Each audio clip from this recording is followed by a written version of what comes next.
বর্ষাপা বর্ষাপা জলদি চলো আমার সাথে। কোথায়? আমাকে বাড়িতে। ভাইজান ভাবিরে ভীষণ মারতাছে। মারছে?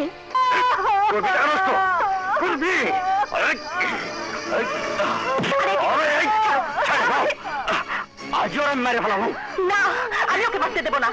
কেন বলছি? কেন দেবো না? আমার বড় আমি মারুম, তুই কেন? আমি মানুষ, আর যে মানুষ সে অন্যায় কাজে বাধা দেবেই। ও তোমার বউ, কিন্তু তোমার গোলাম নয়। রমজান, আজ তোমার অত্যাচারেও কতটুকু ব্যথা পেয়েছে তোমাকে আমি বুঝিয়ে দেব। এখন চিৎকার করছো কেন? এখন চিৎকার করছো কেন?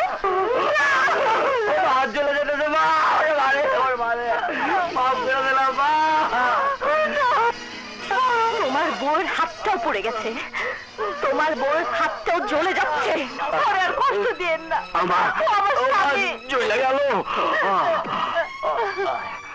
দেখো রমজান, দেখো, সে তার নিজের ব্যথা ভুলে গিয়ে তোমার ব্যথায় কষ্ট পাচ্ছে। আর এমন স্বামী ভক্ত স্ত্রীর উপর তোমার এভাবে অত্যাচার করাটা ঠিক হয়নি। বউ, আমাকে মাফ করে দাও। এই কথা মুখে আইনো না, আমার গোনা হইব। চলো, তোমার হাতটা বাইন্ধে দে। যাও, তুমিও তোমার স্ত্রীর চিকিৎসা করা। যাও যাও যাও।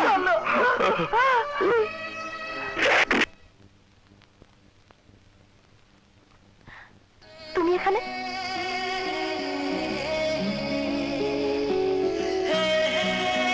এসো, মনে হয় তোমার জামাটা শুকিয়ে গেছে।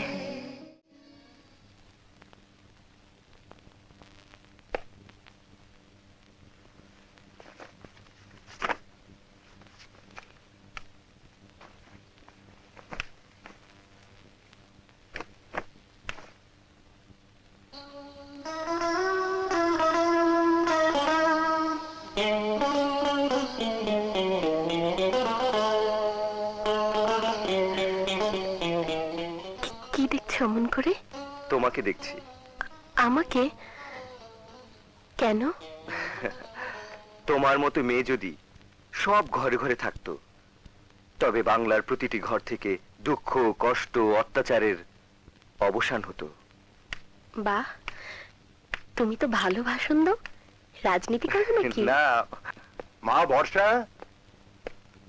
বাবা, যে ট্রেনটা অ্যাক্সিডেন্টের জন্য আটকা পড়েছে ও তার যাত্রী, আমার বাবা। আসসালামু আলাইকুম। ওয়ালাইকুম আসসালাম। কি নাম তোমার? সজীব চৌধুরী। সজীব মানে জীবন্ত? খুব ভালো নাম, কিন্তু তোমার কপাল মন্দ। তোমার ট্রেনের লাইন কাল দুপুরের আগে ক্লিয়ার হবে বলে আমার মনে হয় না। কাল দুপুরে? হ্যাঁ, রিলিফ ট্রেন আসবে, অ্যাক্সিডেন্টের ট্রেনটাকে লাইন থেকে সরাবে, তবেই না ট্রেন যাবে। মা, তাড়াতাড়ি খেতে দে। খেয়ে আমাকে আবার অ্যাক্সিডেন্টের স্পটে